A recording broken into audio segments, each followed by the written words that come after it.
Howdy folks, it's been a while and I thought I'd give you a little update on the scene at my off-grid RV deep winter northern Vermont homestead. As you can see, there's light. Light means for me more power, more electrical power for charging my battery and whatnot. So here you have my home behind me, my RV. And I want to show you my solar panel setup. My friend built me this rad frame, and it's facing the sun around, it's 3 o'clock. The sea, as you can see, the sun is going down.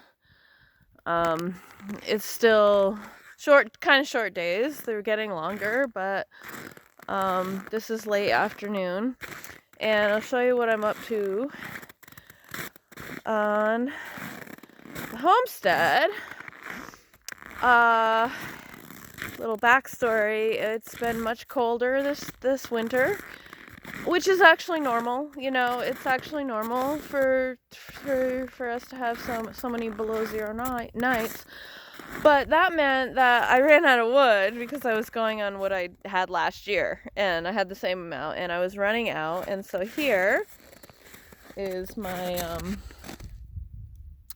new wood pile, and it was delivered about 6 days ago. As you can see, it's frigid today. And I've covered the wood pile with the tarp. So, in a little while when I pick everything up, and I'm gonna recover it. And so what I'm doing is I'm putting wood in my sled, and I'm sledding it down this path here. Oh, hopefully you can see it. Sled down the path, and this is what it looks like. It's a sled full of wood. And I stop here and I turn around and I start stacking it here on these pallets. And of course I had to shovel all this after the snowstorm last week so I'd have a place to put my wood. And I'm using these tin covers this year that came off roof. You can see I got an awkward stack there. And they're dangerous, you know. They're heavy for me to pick up by myself, and they're all jagged on the edges so they can cut you.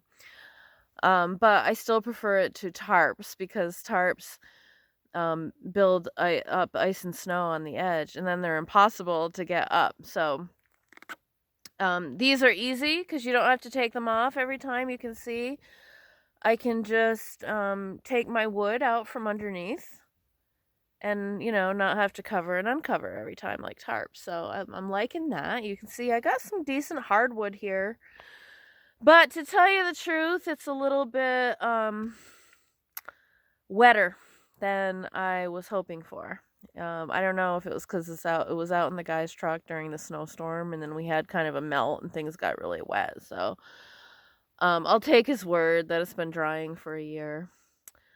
And I'm gonna have to wrap up this video because my fingers are getting cold. It's about 15 degrees out here. Lastly, I'd like to finish up just by singing the praises of what's going on in Canada and Ottawa. I'm so proud of my Canadian brothers and sisters. That's another cool thing about having the sun and having extra power, is that I can watch live streams, and there's been some amazing live streamers showing us everything that's going on in Ottawa. And today is just there's dance parties on the streets every day, and these people were just dancing joyously. And that makes me so happy. So I was dancing along, enjoying the sun inside my RV because it is very frigid out here. So yeah, that's what's been going on over here on the homestead. And drop me a question if you have any, if you'd like me to cover anything about off-grid life, or or just anything that you want to talk about. Nature. Shoot me a message, and I'd love to start doing more and more regular videos. So I'm gonna bring you inside because I don't want my battery to peter out in the cold after I spent so much time charging it in the sun. So yeah, welcome to my RV. We have over here, we've got over here Miss Gray on the table, and the roses that I bought for myself. What a life.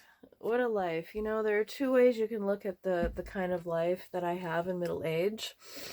You could see, some people might see it as living in a van down by the river.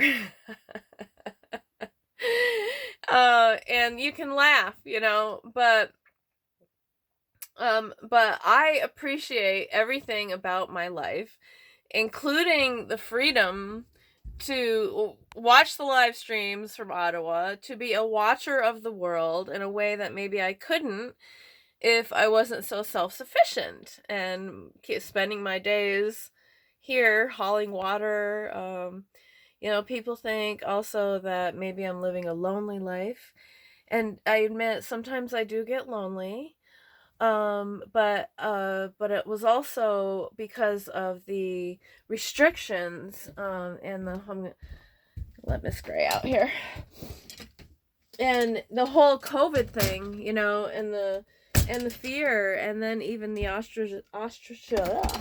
ostracizing that followed left me very lonely, you know. And now that things have eased up in that way, I'm able to go out more, and I go out, and I've been having a good time. I have a lot of friends, and I have a working truck. So it's not that bad, you know. It's hard for me to leave on very cold nights. I can't leave on these below zero nights because I need to be here to feed the fire. I don't know if you've seen yet my little camper wood stove, but it's a little bit dark at this angle. There's my pots melting snow, and there is my my main source of heat, although I have a little propane heater on the other end. This is a 39.5 foot fifth wheel camper, so it's quite large. You know, I call it my my trailer rather than a camper. It's my home. And so when it's below zero, of course I have to be here to feed the stove. I don't want to let all my shit freeze up, and you know, my flowers and my plants and Miss Gray. And so I get away on nights that are warmer, and we have a bar and a gathering place here in Cabot, and so, you know, I talk to friends on the phone. It's not that long. It's not that bad, and now that, you know, I have unlimited internet access, and I'm right there in Ottawa dancing on the streets with the freedom fighters, life got a lot better. I love you folks, and I hope to make more regular videos. Again, shoot me any messages about anything that you're interested in that I might have to offer. Okay, thanks. Love you.